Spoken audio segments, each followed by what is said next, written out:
85 number question हमारा है आज का। वर्ष 1959 तक पाकिस्तान की राजधानी थी। वर्ष 1959 तक पाकिस्तान की जो राजधानी थी वो क्या है? इसमें हमारा आंसर रहेगा ऑप्शन बी, कराची। कराची है और पाकिस्तान की राजधानी कब तक थी? वो थी 1959। पाकिस्तान की स्वतंत्रता के बाद 1947 में कराची को उसकी राजधानी चुना गया था। कराची को क्या है, राजधानी बनाया गया था। 1959 में पाकिस्तान की राजधानी बदलकर कराची से रावलपिंडी की गई थी। फिर 1967 में नई राजधानी क्या बनाया गया था? इस्लामाबाद बनाया गया था। इनका परिवर्तन हुआ है 1947 में कराची, कराची के बाद रावलपिंडी 1959 के बाद 1967 में क्या बनाया? इस्लामाबाद बनाया गया है। नेक्स्ट क्वेश्चन है,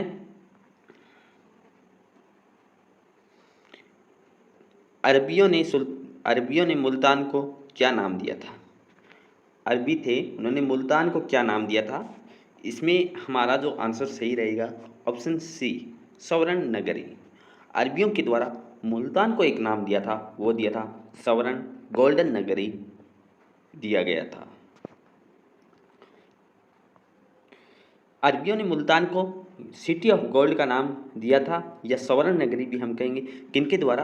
अरबियों ने। किसको? मुल्तान को क्या नाम दिया? सिटी ऑफ गोल्ड या स्वर्ण नगरी।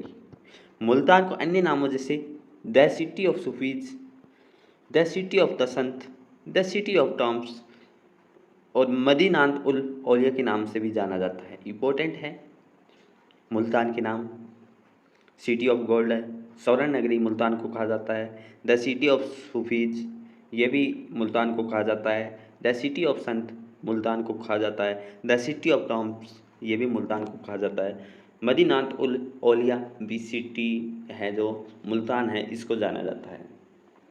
हमारे इंपॉर्टेंट क्वेश्चन है जो हम ये डिस्कशन कर रहे हैं, अध्ययन कर रहे हैं। एसएससी घटना चक्र बुक सीरीज हमने चलाई है। इंपॉर्टेंट हमारी क्वेश्चन है, मोस्ट इंपॉर्टेंट, जो किसी न किसी एग्जाम में, एसएससी एग्जाम में पूछा गया है। ये क्वेश्चन जो हम डिस्कशन कर रहे हैं, ये जो हमारे सीईटी एग्जाम के लिए मोस्ट इंपॉर्टेंट क्लास रहेगी, जो हमने सीरीज चलाई हुई है एसएससी घटना चक्र बुक। उसके साथ साथ जैसे दिल्ली पुलिस एग्ज़ाम है, एसएससी एग्ज़ाम हैं और बाकी जितने भी स्टेट एग्ज़ाम हैं, उनके लिए हमारी क्लास इंपॉर्टेंट रहेगी। जो भी हमारे साथ साथी इस यूट्यूब चैनल पे अभी पहली बार विजिट किया है, इस वीडियो को देख रहे हैं, तो इसको सब्सक्राइब ज़रूर करें और लाइक ज़रूर करें। नेक्स्ट क्वेश्चन है 87 नंबर क्वेश्चन हमारा है। इसमें इसरो की स्थापना कब हुई थी? इसरो की जो स्थापना है कब हुई है, इसमें हमारा आंसर सही रहेगा ऑप्शन बी, वर्ष 1969। 1969 में इसरो की स्थापना हुई थी। इसरो का मुख्यालय कहाँ है? अंतरिक्ष विज्ञान की अनुसंधान के लिए 1962 में भारतीय अंतरिक्ष अनुसंधान समिति का गठन किया गया था। इंपॉर्टेंट क्वेश्चन रहेगा, भारतीय अंतरिक्ष अनुसंधान समिति का गठन कब किया गया था? 1962 में। और जिसको वर्ष 1969 में पुनर्गठित करके भारतीय अंतरिक्ष अनुसंधान संगठन, Indian space research organisation, ISRO का नाम दिया गया था। पहले क्या था? अंतरिक्ष विज्ञान था, फिर इसका पुनर्गठित करके भारतीय अंतरिक्ष अनुसंधान संगठन है वो नाम दिया था। वो कब दिया? 1969 में। अगर बात करें अंतरिक्ष विज्ञान है वो 1962 में, इसका नाम बदला गया था 1969 में, 1969 में। नेक्स्ट क्वेश्चन है इसरो, भारतीय अंतरिक्ष अनुसंधान संगठन। इसरो का नाम, इसका नाम है, कब परिवर्तन हुआ या इसका गठन कब हुआ था?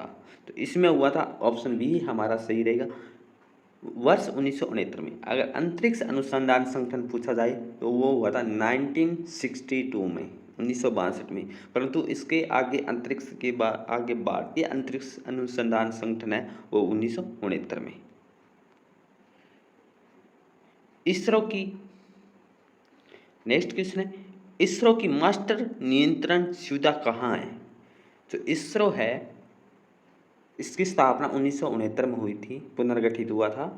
तो इसका नियंत्रण कहाँ सुविधा है इसकी? वो है कर्नाटक में। कौन सी जगह? कर्नाटक में। भारतीय अंतरिक्ष अनुसंधान संगठन इसरो का मुख्य नियंत्रण सुविधा MCF कर्नाटक के आसन में स्थित है। कहाँ है? कर्नाटक के आसन में स्थित है। 2005 में भोपाल जो है 2005 में भोपाल में दूसरा MCF स्थापित होने तक ये इसरो का एकमात्र MCF था। पहला जो MCF था मुख्य नियंत्रण जो कंट्रोल था वो कहाँ था? इसरो का, वो कर्नाटक के हासन में था। दूसरा कहाँ है? भोपाल में लगाया गया MCF। तो ये पूछा गया था जो इसरो का मुख्य नियंत्रण जो केंद्र था वो कहाँ था? कर्नाटक में था, हासन में था। दूसरा कहाँ? भोपाल में। और इसरो की स्थापना कब हुई है? 1969 में हुई है। और अंतरिक्ष अनुसंधान पूछा जाए तो 1962 में। भारतीय अंतरिक्ष अनुसंधान संगठन 1969 में स्थापित किया गया था। नेक्स्ट क्वेश्चन हमारा है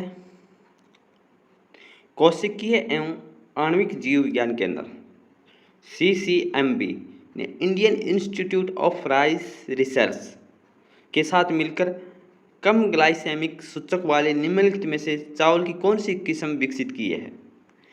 कोशिकीय एवं आणविक जीव विज्ञान केंद्र CCMB ने और IIRR के द्वारा, IIR है IIRR Indian institute of rice research के द्वारा, और कौन है? कोशिकीय एवं आणविक जीव विज्ञान केंद्र, दोनों ने मिलकर कम ग्लाइसेमिक सूचक वाले चावल की कौन सी किस्म विकसित की है? तो इसमें हमारा आंसर रहेगा ऑप्शन बी, सांबा मसूरी। सांबा मसूरी है चावल की एक नई किस्म है। किसके द्वारा? कोशिकीय आणविक जीव विज्ञान केंद्र और Indian institute of rice research के द्वारा। नेक्स्ट क्वेश्चन है हमारा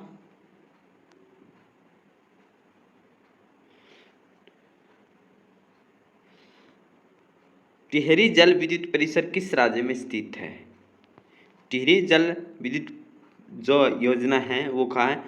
ऑप्शन ए हमारा सही रहेगा, उत्तरांचल या उत्तराखंड में। टिहरी जल विद्युत परियोजना उत्तरांचल, वर्तमान में इसका नाम उत्तराखंड राज्य है। टिहरी जल विद्युत परियोजना कहाँ है? उत्तराखंड में है। किस राज्य में? बेलगाना। और कौन सी नदी पे? भागीरथी नदी पे। क्वेश्चन बनता है टिहरी जल विद्युत परियोजना किस नदी पे? भागीरथी नदी पे। कौन से राज्य में, कौन से स्टेट में है? वो है, बात करें उत्तराखंड राज्य के बेलगाना में ये परियोजना है। इस परियोजना से जल विद्युत शक्ति प्राप्त होती है।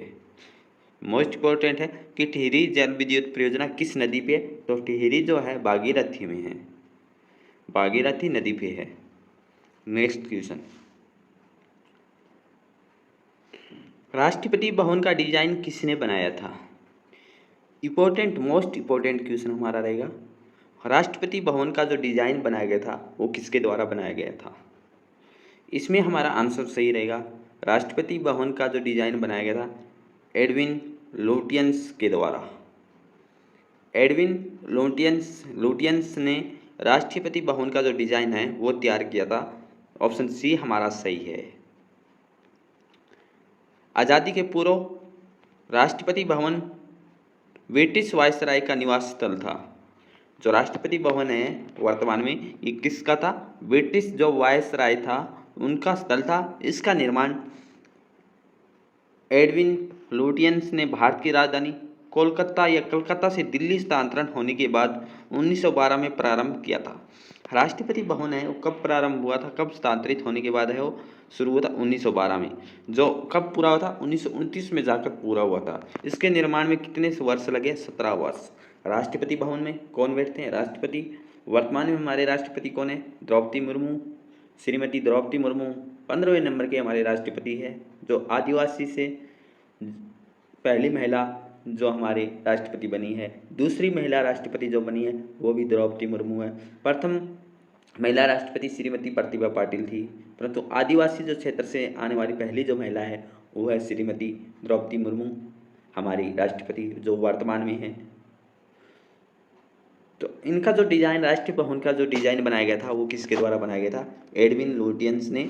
और ये कब? जब कोलकाता से दिल्ली को स्थानांतरित किया गया था 1912 में। उसके बाद इसकी जो है डिजाइन तैयार किया था, परंतु ये जो शुरू हुआ था 1912 में और 1929 में जाकर इसका काम पूरा हुआ था। 17 वर्ष इसके निर्माण में लग गए थे एक इस बिल्डिंग को तैयार करने में। किस देश ने समुद्रों की रानी की उपाधि प्राप्त की है? किसकी? समुद्रों की रानी की जो उपाधि प्राप्त की गई है किस देश को है? ये हमारा आंसर सही रहेगा ऑप्शन ए, फ्रांस को। फ्रांस को समुद्र की रानी है ये उपाधि से जाना जाता है। ऑप्शन ए हमारा सही रहेगा इस क्वेश्चन का। नेक्स्ट क्वेश्चन है, इटली का राष्ट्रीय पुष्प क्या है? राष्ट्रीय फूल है वो क्या है इटली का? श्वेत लिली। ऑप्शन बी हमारा सही रहेगा इस क्वेश्चन का। नेक्स्ट क्वेश्चन है, भारत के राष्ट्रीय ध्वज में बने अशोक चक्र में डंडों की संख्या कितनी है? भारत के राष्ट्रीय ध्वज में बने अशोक चक्र के जो डंडा है उसमें जो संख्या है वो कितनी है अशोक चक्र में? तो इसमें हमारा आंसर सही रहेगा ऑप्शन सी 24, 24 हमारा आंसर सही रहेगा, ऑप्शन सी इसमें सही है। भारत का राष्ट्रीय ध्वज तीन रंग कौन कौन से? केसरिया है सबसे ऊपर, श्वेत और हरा, जिनकी लंबाई और चौड़ाई का अनुपात कितना है? 3:2 है। श्वेत पट्टी के मध्य में गहरे नीले रंग का कैसा है? मध्य में कौन सा है? गहरा नीला 24 तीलियां वाला अशोक चक्र जो सारनाथ वाराणसी के अशोक स्तंभ से लिया गया है। नेक्स्ट क्वेश्चन, राष्ट्रीय ध्वज के धर्म चक्र में कितनी रेखाएं हैं? तो 24 हमारा सही रहेगा, ऑप्शन बी। भारत के किस राज्य ने घरों में वर्षा जल संचय का अनिवार्य बनाया है? किसके द्वारा? तो इसमें हमारा आंसर सही तमिलनाडु। नेक्स्ट क्वेश्चन, जनसंख्या के अध्ययन को क्या कहते हैं?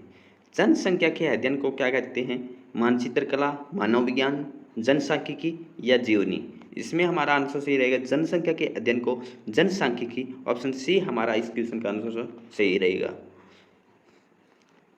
जनसंख्या का अनुभाविक या जो जनसंख्या है उसको क्या कहेंगे? जनसांख्यिकी कहेंगे, डेमोग्राफी कहेंगे। इसके अंतर्गत जनसंख्या के आकार, संरचना, विकास आदि का परिभावात्मक अध्ययन सम्मिलित है। नेक्स्ट क्वेश्चन है 99 नंबर हमारा क्वेश्चन है कि आनंद वन स्थापित करने के लिए कौन विख्यात है? आनंद वन स्थापित करने के लिए ऑप्शन सी हमारा सही रहेगा इस क्वेश्चन का, बाबा आमटे। बाबा आमटे आनंद वन स्थापित करने के लिए विख्यात जाने जाते हैं। किसके लिए है? जहां विकलांग और कुष्ठ रोगियों के पुनर्वास और देखभाल की उचित व्यवस्था की जाती है, जिसकी स्थापना 1949 में किसके द्वारा? समाज सेवी बाबा आमटे के द्वारा की गई थी। नेक्स्ट क्वेश्चन है, राष्ट्रीय गान पहली बार कब गाया था? राष्ट्रीय गान पहली बार जो गाया गया था इसमें 1947 में, 1945 में, 1950 में, 1951 में। राष्ट्रीय गान जब पहली बार गया था तो इसमें हमारा कोई भी आंसर वो सही नहीं है, क्योंकि राष्ट्रीय गान पहली बार 1901 अधिवेशन होता है, वो अधिवेशन था 27 दिसंबर 1911 को होता है। 27 दिसंबर 1911 को भारतीय राष्ट्रीय कांग्रेस कलकत्ता अधिवेशन में गाया गया था।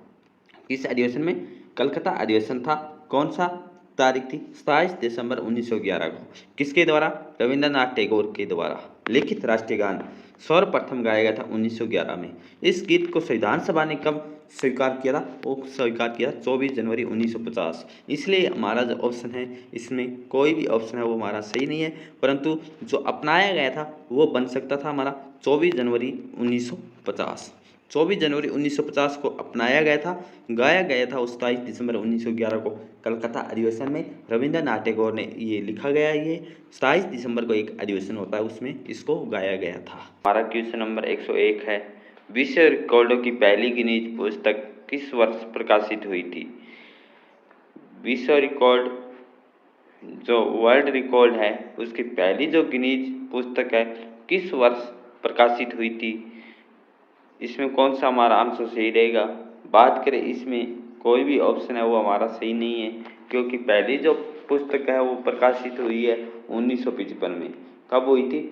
1955 में गिनीज वर्ल्ड जो है विश्व रिकॉर्ड की जो पहली पुस्तक है वो प्रकाशन हुई है 1955 में, 1955 में। विश्व रिकॉर्ड की पहली प्रकाशित गिनीज पुस्तक प्रथम प्रकाशन इसका अगस्त 1955 में किया गया था। इसका प्रकाशन जिम पेटिसन ग्रुप के द्वारा किया गया था। नेक्स्ट क्वेश्चन है, बहुमूल्य रत्नों में और रत्न काटने की कला में निपुण व्यक्ति को क्या कहते हैं? बहुमूल्य रत्नों और रत्न काटने की कला में निपुण व्यक्ति को क्या कहते हैं? इसमें जो हमारा आंसर सही रहेगा लेपिडरी है। ये बहुमूल्य रत्न और रत्न काटने की कला में निपुण होता है। ऑप्शन डी हमारा सही है इस क्वेश्चन का। क्वेश्चन नंबर 103, निम्नलिखित में से किस शताब्दी में उदारवाद का उदय एक पूर्ण राजनीतिक दर्शन विचारधारा के रूप में हुआ था?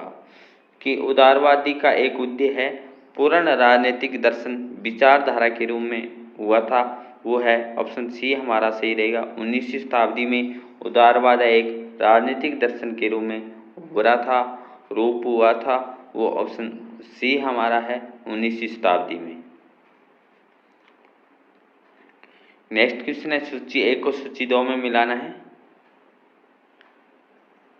London, Vatican city, Moscow, New York. तो इसमें हमारा कौन सा सूची सही है? ऑप्शन आपके सामने है। लंदन में कौन सा स्क्वायर है, वेटिकन सिटी में कौन सा स्क्वायर है, मॉस्को में क्या है, न्यूयॉर्क में कौन सी जगह है? तो ये हमें इनका मिलान करना है। बात करें इसमें जो हमारा आंसर सही रहेगा ऑप्शन बी हमारा इस क्वेश्चन का आंसर सही रहेगा कि निम्नलिखित में कौन सा युग्म है जो सही मेल नहीं खाता? कौन सा युग्म है जो सही मेल नहीं खाता? तो ये रहेगा हमारा ऑप्शन बी। तहरीर जो स्क्वायर है वो अबू धाबी में नहीं है, तियानाम है वो बीजिंग में, ड्रॉफलगर है वो लंदन में, रेड है वो मॉस्को में। ऑप्शन बी हमारा इसका सही रहेगा। 11 सितंबर को विध्वंस क्रम में न्यूयॉर्क वर्ल्ड ट्रेड सेंटर में आतंकवादियों ने किस 2 विमानों को नष्ट कर दिया था? 2013 का एग्जाम था, उसमें क्वेश्चन पूछा गया था। तो इसमें हमारा आंसर सही रहेगा वो 2001 में। भारत में कभी कभी हरित मंत्रालय कहा जाने वाला, किसी टाइम हरित मंत्रालय कहा जाने वाला मंत्रालय है वो है पर्यावरण और वन। ऑप्शन बी हमारा सही रहेगा। पर्यावरण और वन मंत्रालय को भारत में हरित मंत्रालय भी कहा जाता है। भारतीय वन सेवा की स्थापना कब हुई थी? भारतीय वन सेवा है उसकी स्थापना कब हुई थी? भारतीय वन सेवा की स्थापना कब हुई है? 1 जुलाई 1966 को हुई है। भारत में ब्रिटिश राज में इंपीरियल फॉरेस्ट डिपार्टमेंट की स्थापना कब हुई थी? 1 जुलाई 1966 को हुई थी। भारतीय वन सेवा 1 जुलाई 1966 भारतीय सेवा अधिनियम 1951 के अंतर्गत की गई है। इसके पहले महानिदेशक कौन थे? हरि सिंह थे। भारतीय वन सेवा के पहले महानिदेशक कौन थे? हरि सिंह थे। शुरुआत 1 जुलाई 1966 को हुई थी। नेक्स्ट क्वेश्चन, भारतीय वन संरक्षण किस मंत्रालय के अधीन है? तो ऑप्शन बी हमारा सही रहेगा, पर्यावरण और वन मंत्रालय के। इसकी शुरुआत होती है 1 जुलाई 1966। इसके पहले महानिदेशक कौन है? हरि सिंह। क्वेश्चन नंबर 110 है, निम्नलिखित में से कौन सा नगर राष्ट्रीय राजधानी क्षेत्र के अंतर्गत नहीं आता? राष्ट्रीय राजधानी क्षेत्र के अंतर्गत नहीं आता। पानीपत, रोहतक, मथुरा, खुर्जा। तो इसमें हमारा आंसर सही रहेगा ऑप्शन डी, मथुरा एवं राष्ट्रीय राजधानी क्षेत्र के अंतर्गत एनसीआर के अंतर्गत नहीं आता। Option D. निम्नलिखित में से क्या संघ राज्य क्षेत्र नहीं है? पांडिचेरी है, लक्षद्वीप है, दादर एवं नगर हवेली, परंतु नागालैंड है एक स्टेट है, ना कि संघ क्षेत्र। नागालैंड का गठन कब हुआ था? 1 दिसंबर 1963 को हुआ था। इसकी राजधानी क्या है? कोहिमा है। यहाँ कौन सी भाषा बोली जाती है? अंग्रेजी भाषा यहाँ की राजभाषा है। नेक्स्ट क्वेश्चन, निम्नलिखित में से किस राज्य की राजभाषा अंग्रेजी है? 1963 में इसका गठन होता है, नागालैंड है जो इसकी राजभाषा क्या है? अंग्रेजी है। नेक्स्ट क्वेश्चन है, ताजमहल बहुत दुष्प्रभावित होता है, किससे होता है ताजमहल दुष्प्रभावित? तो होता है ऑप्शन बी हमारा सही रहेगा, अम्ल वर्षा के कारण। अम्ल वर्षा के कारण कौन प्रभावित होता है? ताजमहल। नेक्स्ट क्वेश्चन है, कनेक्टिंग इंडिया नारा किस ब्रांड या उत्पाद के साथ संबंधित है? तो इसमें जो हमारा आंसर सही रहेगा ऑप्शन है भारत संचार निगम लिमिटेड के द्वारा कनेक्टिंग इंडिया नारा ब्रांड है वो उत्पाद जुड़ा हुआ है। नेक्स्ट क्वेश्चन है, विशाल मोबाइल कंपनी नोकिया का मूल देश कौन सा है? तो इसमें हमारा आंसर सही रहेगा ऑप्शन डी, फिनलैंड। इस क्वेश्चन में हमें बताना है भारत के निम्न संग्रहालय में किसका स्थान है वो गलत ढंग से संग्रहालय है वो कौन सी जगह है, सही है। तो राष्ट्रीय रेल मंत्रालय कहाँ है? नई दिल्ली में। सलारगंज संग्रहालय का हैदराबाद में, सही है। नेपियर संग्रहालय का तिरुवनंतपुरम में, परंतु जो वस्त्रों का कैलिक संग्रहालय है वो मुंबई में नहीं है। ऑप्शन बी हमारा रॉन्ग है। ऑप्शन बी इस क्वेश्चन का हमारा आंसर सही रहेगा। जो वस्त्रों का कैलिको संग्रहालय है वो गलत ढंग से है, परंतु बाकी जो हमारे तीनों ऑप्शन सही है। वस्त्रों का कैलिको संग्रहालय क्या गुजरात के अहमदाबाद में, ना कि मुंबई में। न्यूजीलैंड वासियों को किस और नाम से जाना जाता है? न्यूजीलैंड वासियों को किस नाम से जाना जाता है? तो इसमें हमारा आंसर सही रहेगा option B. Option B Kiwis. अंतर्राष्ट्रीय स्तर पर न्यूजीलैंड वासियों को कीवीज नाम से जाना जाता है, कीवी। नेक्स्ट क्वेश्चन है, कंगारू किस देश का राष्ट्रीय प्रतीक है? कंगारू जो है ऑप्शन बी हमारा सही रहेगा, ऑस्ट्रेलिया देश का प्रतीक कंगारू है। न्यूजीलैंड को कीवी के नाम से भी जाना जाता है। तंजानिया की राजधानी कौन सी है?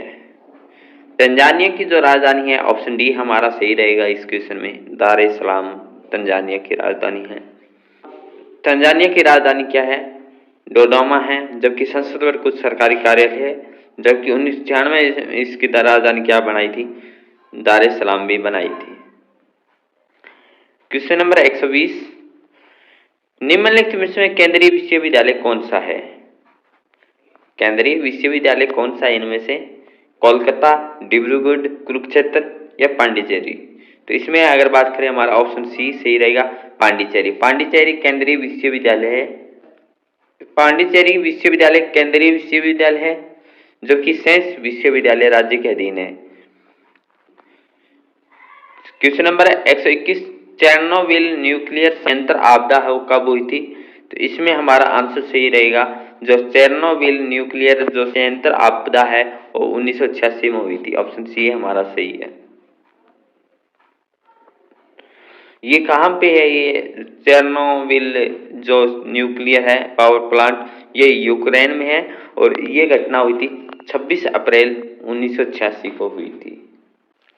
क्वेश्चन नंबर 122 है, तवांग के पास भारत की भूमि विवाद निम्नलिखित में से किस देश के साथ है?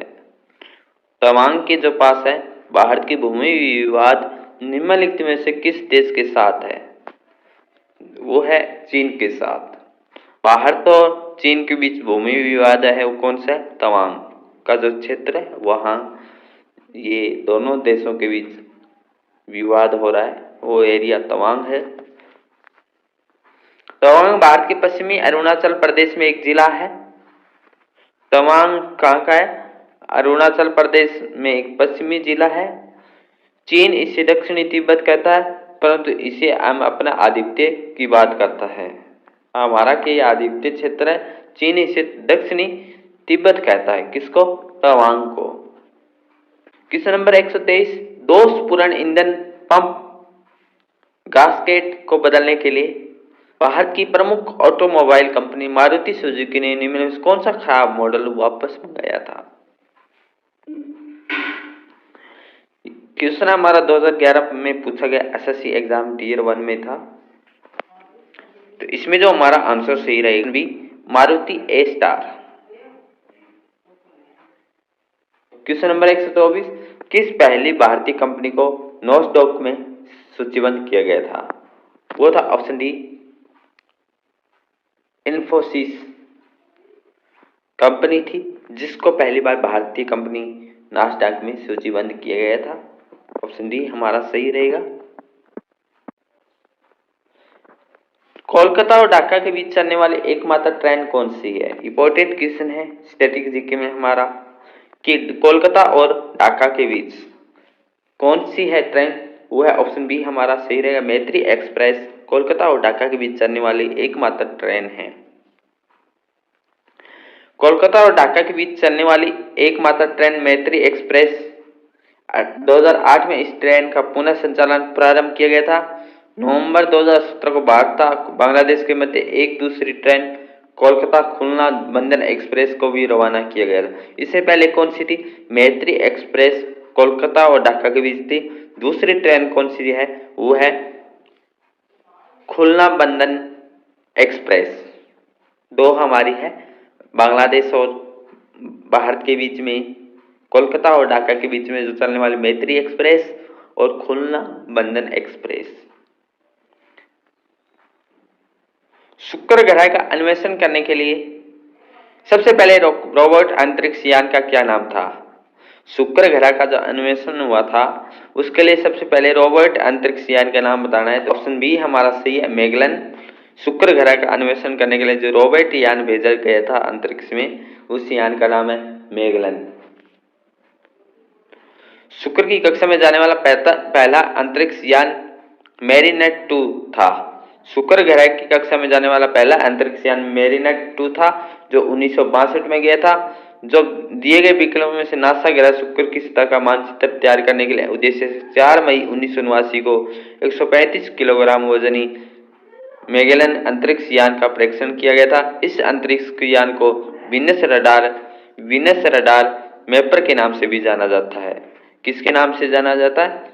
वीनस रडार मैपर के नाम से भी जाना जाता है। प्रथम भारतीय उपग्रह कौन सा था? प्रथम भारतीय उपग्रह कौन सा था? तो ऑप्शन ए हमारा सही रहेगा, आर्यभट्ट। प्रथम भारतीय उपग्रह था वो आर्यभट्ट था। ऑप्शन ए है हमारा सही है। भारत का अंतरिक्ष में प्रक्षेपित प्रथम उपग्रह आर्यभट्ट। इसका प्रक्षेपण तत्कालिक सोवियत संघ के वेल्गोग्राद प्रक्षेपण केंद्र से कॉस्मोस 3M रॉकेट के द्वारा 19 अप्रैल 1975 को किया गया था। आर्यभट्ट उपग्रह प्रथम भारतीय वो कब था? 19 अप्रैल 1975 को इसका प्रक्षेपण किया गया था। कहाँ किया गया था? सोवियत संघ के वेल्गोग्राद प्रक्षेपण में किया गया था। नेक्स्ट क्वेश्चन, अंतरिक्ष विमान में 7 भारतीय प्रौद्योगिकी संस्थान है की शैली पर भारतीय अंतरिक्ष प्रौद्योगिकी संस्थान स्थापित करने का प्रस्ताव रखा है। इसका स्वतंत्र परिसर होगा, कहाँ होगा? चेन्नई में, तिरुवनंतपुरम में, थुम्बा में या श्रीहरिकोटा में?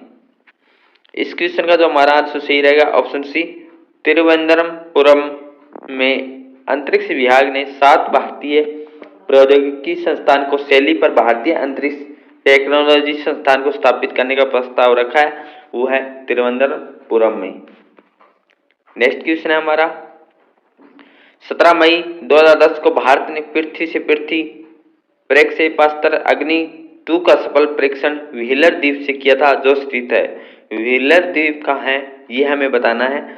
कब किया गया था? इसका जो पृथ्वी से पृथ्वी किया था अग्नि 2 का सफल परीक्षण किया गया था। जो व्हीलर द्वीप कहाँ है? उड़ीसा तट से या गुजरात से? इसमें हमारा आंसर सही रहेगा, वो रहेगा ऑप्शन ए, उड़ीसा तट से। तो व्हीलर द्वीप है वो कहाँ है? उड़ीसा तट के आसपास है। वहां से इसका अग्नि 2 अग्नि सफल परीक्षण किया गया था 17 मई 2010 को।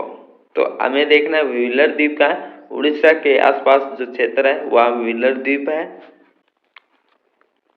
तो व्हीलर द्वीप कहाँ है? उड़ीसा तट से परे स्थित है। यह उड़ीसा वर्तमान में उड़ीसा की राजधानी भुवनेश्वर में लगाया गया है। भारत की मिसाइल परीक्षण सुविधा इस द्वीप पर स्थित है। हमारा जो क्वेश्चन है, होम्योपैथी के जो संस्थापक थे, ऑप्शन बी हमारा आंसर सही रहेगा इस क्वेश्चन का, हॉनेमैन। डॉक्टर क्रिश्चियन फ्राइडरिक सैमुअल हॉनेमैन होम्योपैथी चिकित्सा पद्धति के जन्मदाता थे। ये कहाँ के निवासी थे? जर्मनी के। जो होम्योपैथी के संस्थापक हैं हॉनेमैन, ये कहाँ के निवासी थे? जर्मनी के थे। नेक्स्ट क्वेश्चन है हमारा क्वेश्चन नंबर 133। CSIR द्वारा विकसित दृष्टिहीनों के लिए सबसे आधुनिक पढ़ने की मशीन का नाम क्या दिया गया था? किनके द्वारा है? CSIR के द्वारा विकसित दृष्टिहीनों के लिए सबसे आधुनिक पढ़ने की मशीन का जो नाम दिया है, ऑप्शन ए हमारा सही रहेगा इस क्वेश्चन का, दिव्य नयन। दिव्य नयन जो दृष्टिहीन के लिए जो आधुनिक पढ़ने की मशीन का जो नाम दिया गया था। क्वेश्चन नंबर 134 हमारा है, भारत के द्वारा अंटार्कटिक में स्थापित प्रथम अनुसंधान स्टेशन का नाम क्या है? तो इस क्वेश्चन का जो हमारा आंसर सही रहेगा ऑप्शन सी, दक्षिण गंगोत्री। दक्षिण गंगोत्री भारत द्वारा अंटार्कटिक में स्थापित प्रथम अनुसंधान स्टेशन का नाम था। इसकी शुरुआत सर्वप्रथम 1984 में की गई थी। 1989 में मैत्री नामक द्वितीय स्टेशन की भी स्थापना की गई थी। भारती नामक तीसरे स्टेशन की जो स्थापना कब की गई थी? 18 मार्च 2012 में की थी। क्वेश्चन था हमारा, भारत द्वारा अंटार्कटिक में जो है स्टेशन का जो नाम है वो क्या है? दक्षिण गंगोत्री नाम था। इसकी शुरुआत कब हुई है? 1984 में। दूसरा क्वेश्चन बनेगा, मैत्री नामक द्वितीय स्टेशन की स्थापना कब हुई थी? 1989 में। तीसरा क्वेश्चन बनेगा, भारती नामक तीसरे स्टेशन की स्थापना है वो 18 मार्च 2012 में की थी। क्वेश्चन नंबर 135, निम्नलिखित में से किस भारतीय राज्य की सीमा, भारत जो स्टेट है उसकी सीमा भूटान के साथ नहीं मिलती? तो इसमें जो हमारा आंसर सही रहेगा ऑप्शन बी, मेघालय। मेघालय की है, भूटान के साथ नहीं लगती बल्कि सिक्किम की भी लगती है, अरुणाचल प्रदेश की भी और पश्चिम बंगाल की भी लगती है, परंतु मेघालय है वो नहीं लगती। मेघालय किसका स्टेट का पड़ोसी है? असम और पश्चिम बंगाल इन राज्यों का पड़ोसी स्टेट है। भारत की स्थलीय सीमा उत्तरी पूर्व में भूटान से मिलती है। भारत की जो स्थलीय सीमा का इससे मिलती है, उत्तरी पूर्व भूटान से मिलती है। भूटान के साथ सीमा साझा करने वाले भारतीय राज्य में सिक्किम है, असम है, अरुणाचल प्रदेश और पश्चिम बंगाल। कितने स्टेट लगते हैं? सिक्किम, असम, अरुणाचल प्रदेश, पश्चिम बंगाल, 4 स्टेट भारत के भूटान के साथ लगते हैं। नेक्स्ट क्वेश्चन है, किस राष्ट्रीय राजमार्ग को शेरशाह-सूरी मार्ग कहते हैं? कौन सा जो राष्ट्रीय राजमार्ग है उसका शेरशाह-सूरी मार्ग कहते हैं? शेरशाह-सूरी मार्ग है वो ऑप्शन सी हमारा रहेगा, राष्ट्रीय राजमार्ग नंबर 1 शेरशाह-सूरी मार्ग से जाना जाता है।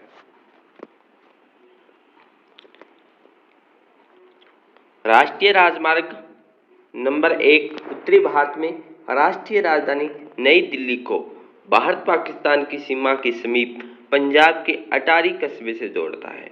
कौन सा राष्ट्रीय राजमार्ग शेरशाह-सूरी के नाम से जाना जाता है?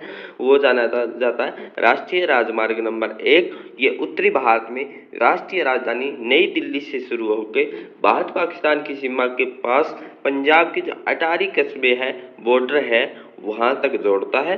ये इसे शेरशाह-सूरी मार्ग भी कहा जाता है। इसका जो नाम है वो क्या? ग्रांड ट्रक रोड कहा जाता है। कौन सा है? Grand truck road. ये नंबर 1 है। ये किस किस को जोड़ता है? उत्तरी भारत में राष्ट्रीय राजधानी दिल्ली से शुरू होके पंजाब में एक कस्बा अटारी बॉर्डर, वहां पाकिस्तान तक इसकी सीमा ये राष्ट्रीय राजमार्ग जो शेरशाह-सूरी मार्ग है, ग्रांड ट्रक रोड है, ये जोड़ता है और इसे शेरशाह-सूरी मार्ग भी कहा जाता है। ये हिस्सा जो लाहौर के बंगाल से विस्तारित है। भारतीय राष्ट्रीय राजमार्ग प्राधिकरण NHAI ने इसे 2 भागों में बांटा है। NH1 दिल्ली को था उत्तर था, NH2 को दिल्ली के दक्षिण भागों के लिए। NH1 किस भाग है? दिल्ली से उत्तर। NH2 है दिल्ली के दक्षिण भागों तक इसका प्रयोग किया गया है। नेक्स्ट क्वेश्चन 138 नंबर क्वेश्चन है हमारा, केंद्रीय परिवर्ती का सर्वाधिक स्थिर माप क्या है? केंद्रीय प्रवृत्ति का जो सबसे सर्वाधिक स्थिर माप है वो है माध्य। ऑप्शन डी हमारा सही रहेगा। गणित व सांख्यिकी में समांतर माध्य नमूने की केंद्रीय प्रवृत्ति की एक गणितीय माप है। इसे प्राय औसत, एवरेज या माध्य भी, मीन भी कहा जाता है। क्वेश्चन नंबर 139, श्री कृष्ण समिति रिपोर्ट जो कब लाई गई थी? 2011 में जनता के सामने लाई गई थी। ये किससे संबंधित है? श्री कृष्ण समिति रिपोर्ट है, ये है अलग तेलंगाना राज्य की मांग से। जो तेलंगाना राज्य की जो मांग की गई थी वो किस समिति से हुई थी? श्री कृष्ण समिति रिपोर्ट आई थी, वो जनता के सामने लाई गई थी। क्या मांग उठाई गई थी? कि तेलंगाना राज्य की अलग मांग की गई थी। 3 फरवरी 2010 को श्री कृष्ण समिति आंध्र प्रदेश से अलग तेलंगाना राज्य की मांग को लेकर गठित की गई थी। तेलंगाना किस राज्य से अलग हुआ? आंध्र प्रदेश। आंध्र प्रदेश से अलग मांग की गई थी। समिति कौन सी है? श्री कृष्ण समिति। अपनी रिपोर्ट 30 दिसंबर 2010 को गृह मंत्रालय को सौंप दी गई थी। कब आई थी समिति? 3 फरवरी 2010। और कब रिपोर्ट सौंपी है? 30 दिसंबर 2010 को। ये रिपोर्ट जनता के सामने कब प्रस्तुत हुई? 6 जनवरी 2011 में। इस रिपोर्ट के आधार पर केंद्रीय मंत्रिमंडल के द्वारा 3 अक्टूबर 2013 को वर्तमान आंध्र प्रदेश का विभाजन कर एक नए तेलंगाना राज्य की सृजन को स्वीकृति और प्रदान दी गई थी। कब इसकी प्रक्रिया शुरू हुई थी? प्रक्रिया होती है, इसकी शुरुआत समिति का गठित की गई थी, वो 3 फरवरी 2010 को। रिपोर्ट सौंपी है गृह मंत्रालय को 30 दिसंबर, जनता के सामने 6 जनवरी 2011। ये रिपोर्ट केंद्रीय मंत्रिमंडल के द्वारा कब है? 3 अक्टूबर 2013 को ये आंध्र प्रदेश से तेलंगाना राज्य की स्थापना हुई थी। क्वेश्चन नंबर है, केरल किस खेती के लिए प्रसिद्ध है? केरल राज्य किस खेती के लिए प्रसिद्ध है? तो इसमें केरल नारियल के लिए भी प्रसिद्ध है, काली मिर्च के लिए, और किसके लिए है? रबड़ के लिए। तो ऑप्शन बी हमारा सही रहेगा, केरल स्टेट। क्वेश्चन नंबर 141 है, मुर्गी पालन यूनिट में लागत को सर्वाधिक प्रभावित करने वाला कारक किसकी लागत है? किसकी लागत है? तो इसमें हम कहेंगे ऑप्शन है मुर्गी दाना में। किसकी? मुर्गी दाना में। निम्नलिखित में से कौन सा स्मारक सबसे पुराना है? इसमें बताना है हमें कौन सा जो स्मारक है सबसे पुराना है। तो इसमें हमारा आंसर आएगा ऑप्शन ए, अजंता की गुफाएं हैं सबसे पुराना स्मारक है। कुतुब मीनार, खजुराहो, ताजमहल या अजंता की गुफाएं। तो ऑप्शन ए हमारा सही रहेगा।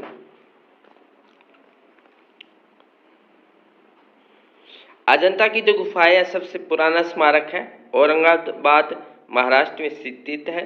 इसका निर्माण 200 ईसा पूर्व में और 700 के मध्य हुआ था। अजंता की जो गुफा है इसका निर्माण कब हुआ था? 200 ईसा पूर्व से 700 ईसा पूर्व। अजंता की गुफाएं कहाँ है? औरंगाबाद महाराष्ट्र में है। क्वेश्चन नंबर 143, भारत में सबसे योजनाबद्ध बसा शहर कौन सा है? योजनाबद्ध तरीके से बसाया गया शहर है वह चंडीगढ़। तो ऐसा ही क्वेश्चन हमारे हरियाणा में पूछा जाता है, योजनाबद्ध तरीके से बसाया गया हरियाणा में कौन सा जिला है? वो है करनाल। तो यही योजनाबद्ध शहर बसा शहर कौन सा है? चंडीगढ़।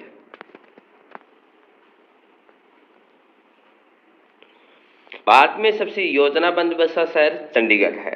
अंतर्राष्ट्रीय स्तर पर शहरी योजनाबद्धता और वास्तु स्थापत्य के लिए प्रसिद्ध यह शहर आधुनिक भारत का प्रथम योजनाबद्ध शहर है। चंडीगढ़ के मुख्य वास्तुकार कौन थे?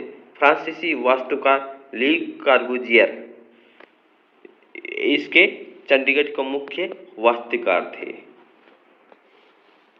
नेक्स्ट क्वेश्चन है, भोपाल गैस त्रासदी में उत्सर्जित गैस कौन सी थी?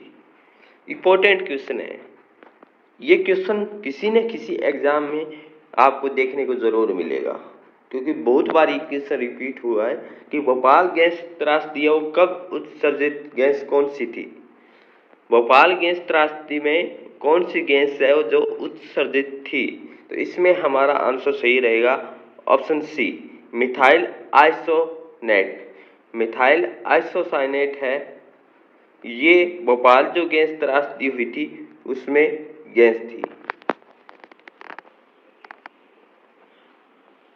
भोपाल के गैस त्रासदी में मिथाइल आइसोनेट एमआईसी गैस उत्सर्जित हुई थी, जो एक बहुत बड़ी घटना थी। इसके कारण बहुत से लोग मारे गए थे इस त्रासदी में। किस नगर में 2 रेलवे जोन का मुख्यालय है। 2 रेलवे जोन कौन कौन से, कोलकाता और मुंबई। हमारा ऑप्शन सी सही रहेगा, ए और बी दोनों। नेक्स्ट क्वेश्चन है, भारत और रूस के द्वारा संचालित संयुक्त द्विवार्षिक सैन्य अभ्यास का नाम क्या है। किस किस के बीच है, इंडिया एंड रूस के बीच। इंडिया एंड रूस के बीच कौन सा द्विवार्षिक सैन्य अभ्यास का नाम क्या है, वो है ऑप्शन बी। तो क्वेश्चन आता है इंदर अभ्यास है वो किस किस कंट्री के बीच है, इंडिया और रूस, भारत और रूस के बीच में। इसमें क्या होता है, इंदर INDR, इंदर। याद रखने का तरीका, IN से इंडिया, R से रूस।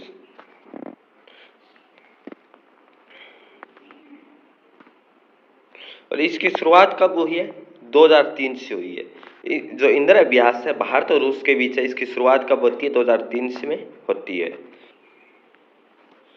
भारत भूटान संबंधों का आर्थिक आधार क्या है।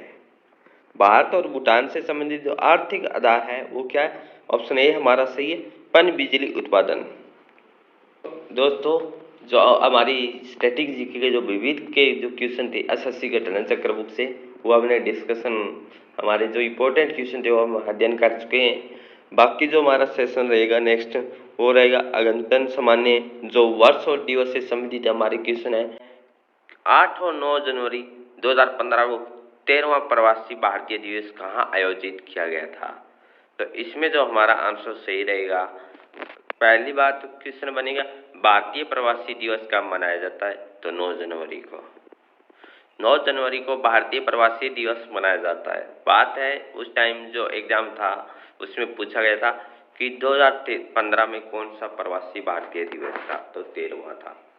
तो अभी हमें ध्यान रखना है जो 2022 में कौन सा है, ये ध्यान रखना है 2022 का जो प्रवासी भारतीय दिवस है वो कब मनाया गया था, ये भी हमारा क्वेश्चन बन सकता है। तो बात करें इस क्वेश्चन में, हमारा 13वां प्रवासी भारतीय दिवस है वो कहाँ मनाया गया था, वो मनाया गया था गांधीनगर में। गांधीनगर किसकी राजधानी है, तो गुजरात की। तो गुजरात में 13वां प्रवासी भारतीय दिवस 9 जनवरी और 8 जनवरी को मनाया गया था। इससे हमारे क्वेश्चन और बनेंगे, वो हम अध्ययन करेंगे। तो वर्तमान में हमारे क्या क्वेश्चन बन सकते हैं यहाँ से। तो प्रवासी भारतीय दिवस की जो शुरुआत कब हुई थी, प्रवासी भारतीय दिवस की शुरुआत हुई है 2003 में। कब हुई है, 2003 में प्रवासी भारतीय दिवस 9 जनवरी को पहला प्रवासी भारतीय दिवस मनाया गया था। शुरुआत होती है इसकी 2003 में। कब होती है जी शुरुआत, 2003 में। Republic of India mark the celebration of the India community towards development of India. प्रवासी दिवस 9 जनवरी 1915 में महात्मा गांधी कहाँ से आए थे, साउथ अफ्रीका से वापस मुंबई आए थे। तो अफ्रीका से आए थे, इसलिए 9 जनवरी प्रवासी भारतीय दिवस मनाया जाता है। तो इसकी शुरुआत होती है 2003 में। 9 जनवरी 2003 में प्रवासी भारतीय दिवस की शुरुआत होती है। 2021 का प्रवासी भारतीय दिवस कहाँ मनाया गया था, दिल्ली में मनाया गया था, जिसके मुख्य अतिथि कौन थे, सूरीनाम के राष्ट्रपति चंद्रिका प्रसाद संतोखी थे। नेक्स्ट क्वेश्चन हमारा, महात्मा गांधी के भातृत्व और शांति की दर्शन के प्रति श्रद्धांजलि के रूप में संयुक्त राष्ट्र की महासभा ने उनके जन्मदिन 2 अक्टूबर को घोषित किया गया था। कौन सा दिवस है घोषित किया है, ऑप्शन आपके सामने है। इसमें जो हमारा आंसर सही रहेगा ऑप्शन ए। अंतर्राष्ट्रीय अहिंसा दिवस 2 अक्टूबर को कौन सा दिवस मनाया जाता है? अंतर्राष्ट्रीय अहिंसा दिवस किसकी श्रद्धांजलि के रूप में? महात्मा गांधी के। निम्नलिखित में से किसे राष्ट्रीय एकता के लिए इंदिरा गांधी पुरस्कार से 31 अक्टूबर 2017 को सम्मानित किया गया था? क्वेश्चन हमारा 2017 का है, ये करंट अफेयर ही था उस टाइम 2018 की परीक्षा में, एसएससी में, कि राष्ट्रीय एकता जो पुरस्कार है 2017 का वो किसे मिला था? तो बात करें राष्ट्रीय एकता पुरस्कार, इंदिरा गांधी पुरस्कार है, ये मिला था टी.एम. कृष्णा को। किसको मिला था? टी.एम. कृष्णा को मिला था। और वर्तमान में राष्ट्रीय एकता गांधी पुरस्कार किसे मिला है, ये हम अध्ययन करते हैं अभी। राष्ट्रीय एकता गांधी पुरस्कार है, ये प्रधानमंत्री इंदिरा गांधी के बाद भारतीय राष्ट्रीय कांग्रेस में दिया जाने वाला एक प्रतिष्ठित पुरस्कार है। राष्ट्रीय एकता और समझ को बढ़ावा देने के भारत के धार्मिक समूह, समुदाय, जातीय समूह, सांस्कृतिक भाषाओं और परंपराओं के बीच फेलोशिप और राष्ट्र की सोच और कार्रवाई के मजबूत करने के लिए इस राष्ट्रीय एकता गांधी पुरस्कार की जो शुरुआत हुई है 1985 में हुई थी। इसमें कितने रुपए दिए जाते हैं? 5 लाख रुपए की राशि दी जाती है। और ये पुरस्कार शहीद दिवस पर दिया जाता है। 1987 में ये पुरस्कार किसे मिला था? राष्ट्रीय एकता गांधी पुरस्कार स्वामी रंगनाथन को 1987 में मिला था। Aruna Asaf Ali the Bharat scouts and guides 1987 में इनको मिला था। और परमधाम आश्रम वर्धा महाराष्ट्र आचार्य तुलसी 1993 में मिला था। 11 अक्टूबर 2019 को प्रतिष्ठित पर्यावरणविद एवं सामाजिक कार्यकर्ता चंडी प्रसाद भट्ट को 31वां इंदिरा गांधी राष्ट्रीय एकता पुरस्कार मिला था। 31वां इंदिरा गांधी राष्ट्रीय जो एकता पुरस्कार है ये 2019 को किसको मिला था? चंडी प्रसाद भट्ट को मिला था। 2017-18 का प्रदान किए गए ये 31वां जो राष्ट्रीय इंदिरा गांधी जो राष्ट्रीय अवार्ड है ये 2017-18 के लिए प्रदान किए गए हैं इनको। और इसमें कितने लाख रुपए और राशि की बढ़ोतरी की है? 5 लाख से 5 लाख। अब कितने दिए जाते? 10 लाख। चिपको आंदोलन से जुड़े गांधी विचारधारा के चंडी प्रसाद भट्ट को इसे पूर्व 2005 में पद्म विभूषण और 1982 में सामुदायिक नेतृत्व के लिए रेमन मैग्सेसे अवार्ड भी सम्मानित किया गया है। 2016 का सर्वश्रेष्ठ फीफा पुरुष खिलाड़ी पुरस्कार किसे जीता था? क्वेश्चन है 2016 का सर्वश्रेष्ठ फीफा पुरुष खिलाड़ी पुरस्कार किसने जीता था? ये किसको मिला था? 2016 की बात है, तो 2016 में जो मिला था वो मिला था क्रिस्टियानो रोनाल्डो को है। ये 2016 का फीफा पुरस्कार मिला था। बात करें वर्तमान में ये किसे मिला है? फीफा का सर्वश्रेष्ठ 2022 पुरुष अवार्ड है वो मिला है रॉबर्ट लेवांडोस्की को।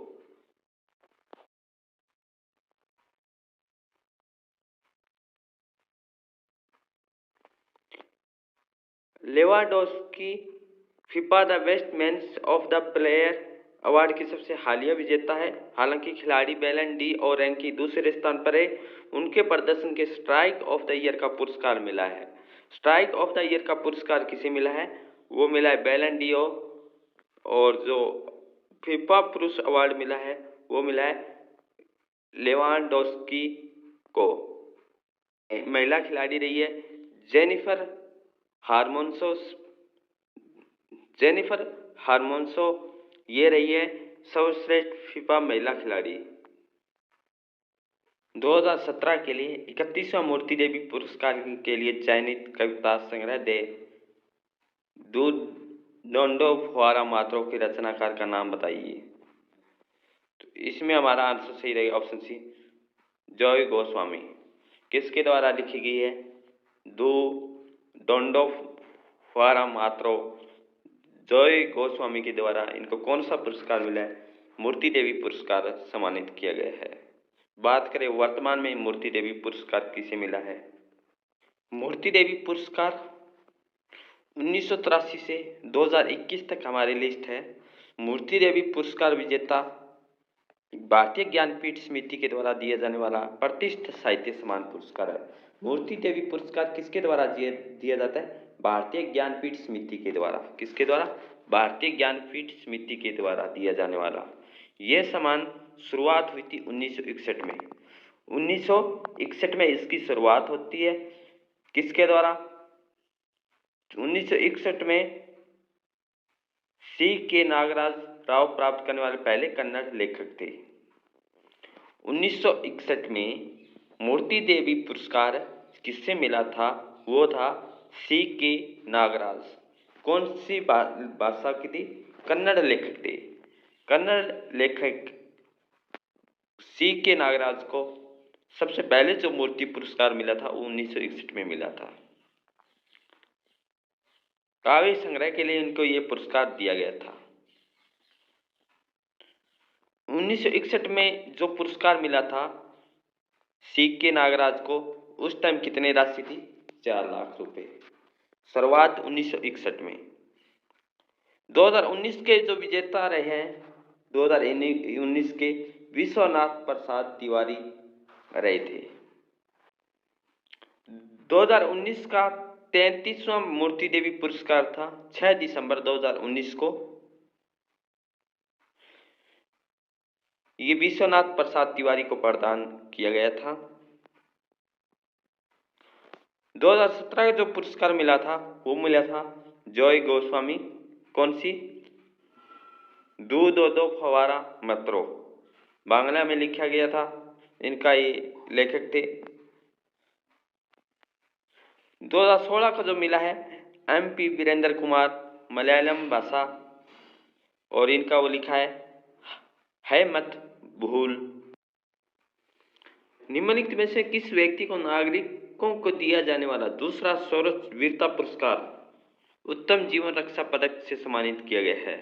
उत्तम जीवन रक्षा पदक से जो सम्मानित किया गया है वो किसको किया गया था? वो किया गया है सलीम गफूर शेख को। बात है ये 2018 को राष्ट्रपति द्वारा 24 जनवरी 2018 को जीवन रक्षक पदक 2017 प्रदान किया गया था। 2017 का जो मिला है 2018 मिला है, ये किनको मिला था? सलीम गफूर शेख को। किसका? जीवन रक्षक पदक दिया गया था। कितने श्रेणियों में? 3 श्रेणियों में। कितने लोगों को? 14 लोगों को दिया गया था।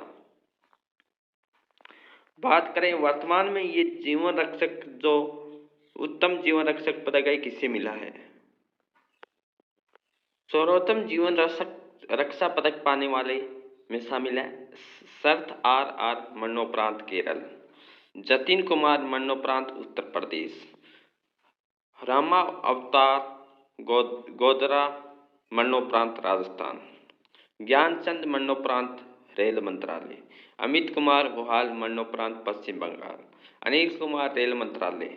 उत्तम जीवन रक्षा पदक पाने वालों में शामिल है जगदीश भाई दाना भाई मकवाना गुजरात, दीपक कुमार यादव भारतीय तट रक्षा मंत्रालय उत्तम जीवन रक्षा पदक पाने वालों में शामिल, धर्मेंद्र भारतीय तट बल रक्षा उत्तम जीवन रक्षा पदक पाने वाले, मोनू कुमार भारतीय तट रक्षा मंत्रालय उत्तम जीवन रक्षा पदक पाने वाले, मास्टर अल्फास बाऊ केरल उत्तम जीवन रक्षा पदक पाने वालों में शामिल।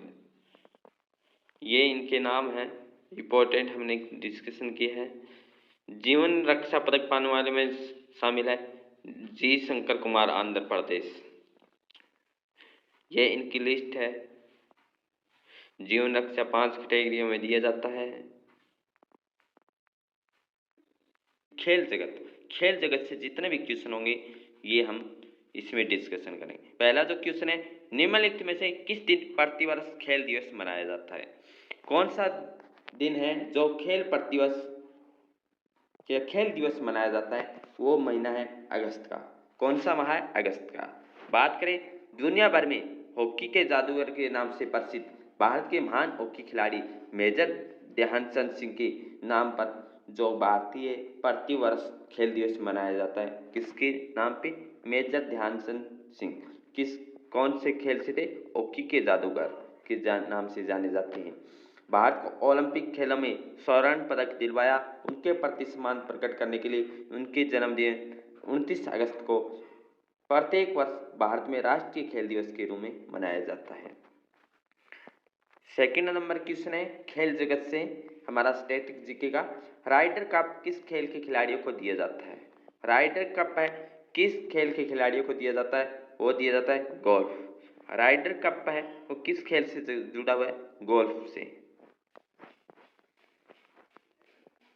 राइडर कप गोल्फ प्रतियोगिता में हिस्सा लेने वाले यूरोपीय तथा यूनाइटेड स्टेट के मध्य विजेता टीम को प्रदान दिया गया था। कब की बात है? 2018 का। और हमारा यहाँ से क्वेश्चन है कि राइडर कप किस खेल से? गोल्फ प्रतियोगिता से जुड़ा हुआ है। नेक्स्ट क्वेश्चन, राइडर कप का संबंध किस खेल से है? तो इसमें जो हमारा आंसर सही रहेगा option B, golf. Next question है, बार बार क्वेश्चन पूछा जा रहा है, इंपॉर्टेंट क्वेश्चन रहेगा हमारा। राइडर कप किस खेल से प्रसिद्ध है? तो ऑप्शन बी हमारा सही रहेगा, गोल्फ। नेक्स्ट क्वेश्चन है, कैलिबर किस खेल से संबंधित है? कैलिबर है वो किस खेल से संबंधित है? Shooting, cycling. इसमें जो हमारा आंसर सही रहेगा, कैलिबर किस खेल से जुड़ा है? ऑप्शन ए हमारा सही रहेगा, शूटिंग से। निम्नलिखित में से कौन सा यौन सही नहीं है? सुब्रतो कप किस खेल से जुड़ा हुआ है? फुटबॉल से। किससे जुड़ा है? सही है हमारा। सुब्रतो कप किससे है? फुटबॉल से। ऑप्शन सी है hero Honda Indian open golf से। सही है। देवधर ट्रॉफी क्रिकेट से संबंधित है, परंतु ऑप्शन बी है होलकर ट्रॉफी टेनिस से जुड़ी नहीं हुई है। किससे नहीं है? ऑप्शन बी है हमारा इस क्वेश्चन का आंसर सही रहेगा, क्योंकि गलत पूछा गया है। सुब्रतो कप फुटबॉल से संबंधित, hero Honda Indian open golf से संबंधित है, देवधर ट्रॉफी क्रिकेट से संबंधित है, परंतु जो हमारा होलकर ट्रॉफी टेनिस से संबंधित नहीं है। तो क्या है इस क्वेश्चन में? जो होलकर ट्रॉफी का संबंध किससे? ब्रिज से है, न कि टेनिस से, जो कि ये युगम सही नहीं है। बाकी अन्य युगम सही थे हमारे। किस खेल में बुल्स आई शब्द का प्रयोग किया जाता है? बुल्स आई शब्द का जो प्रयोग किया जाता है, ऑप्शन डी हमारा सही रहेगा, शूटिंग में। बुल्स आई शब्द का प्रयोग किया जाता है वो शूटिंग में किया जाता है।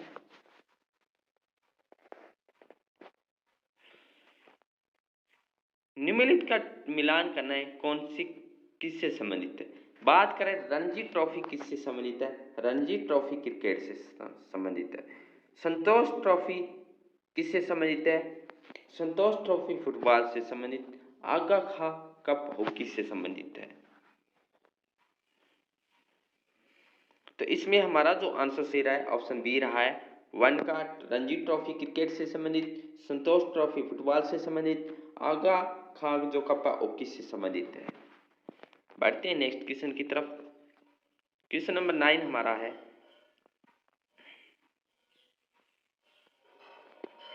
ये 2015 का है। 2015 में रग्बी विश्व कप पुरुष उपविजेता कौन रहा था? तो रहा था ऑस्ट्रेलिया।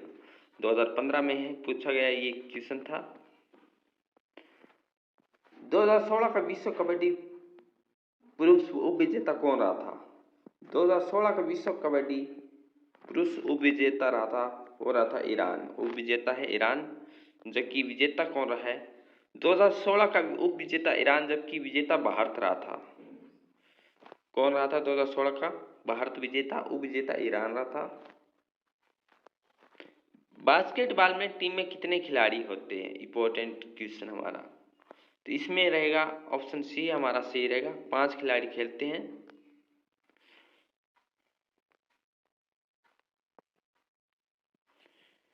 नेक्स्ट क्वेश्चन है, कौन सा कथन सत्य है? 2017 में सुरेश रैना ने आईपीएल टीम सनराइज हैदराबाद की कप्तानी की थी। ये तो हमारा कथन सत्य नहीं है। 2017 में जहीर खान ने आईपीएल टीम खिलाड़ी दिल्ली डेयरडेविल्स की कप्तानी की थी। फ्रांस ने 2017 वर्ल्ड टीम शतरंज चैंपियनशिप की मेजबानी की थी। तो इसमें कौन सा हमारा कथन सही है? इसमें केवल बी है, ये हमारा कथन सही है। 2017 में जाहिर खान ने आईपीएल दिल्ली की तरफ से दिल्ली की टीम की तरफ से खेले थे, ना कि सुरेश रैना चेन्नई सुपर किंग्स की तरफ से खेलते हैं। नेक्स्ट क्वेश्चन, कौन सा कथन सत्य है? 2017 का शतरंज वर्ल्ड कप भारतीय ग्रैंड मास्टर ने जीता था। 2017 का जो शतरंज वर्ल्ड है किसके द्वारा जीता था? क्या भारत के द्वारा जीता गया था?